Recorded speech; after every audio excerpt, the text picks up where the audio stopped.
Let's see the question, give two advantages of GST. GST के advantages क्या हैं?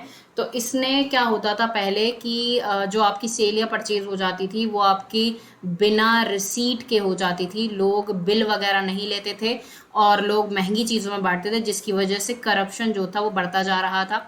अब क्या होता है कि हर एक जो भी बिजनेस आप चला रहे हैं उसको जीएसटी से रजिस्ट्रेशन करवाना उसका मैंडेटरी हो गया है। ठीक है, आप जब भी किसी बिजनेस में जाते हैं तो हो सकता है आपने कभी बोर्ड देखे हो और वहां पर बाहर लिखा होता है जीएसटी नंबर, वो एक नंबर होता है जो आपको लिखा रहेगा, इसका मतलब उन्होंने जीएसटी के अंदर रजिस्ट्रेशन करवा रखा है और वहां पर जो भी आप चीजें लेते हो बिना बिल के आपको नहीं मिलेगी, क्योंकि अगर बिना बिल के, बिना रिसीट के, बिना पक्के बिल के अगर आप चीजें लेते हैं तो वो आपको ही लॉस है। मान लिया अगर आप एक फोन खरीद के लेकर आए हैं, उसका कोई बिल नहीं है और फोन खराब हो गया, तो आप कुछ भी क्लेम नहीं कर पाएंगे।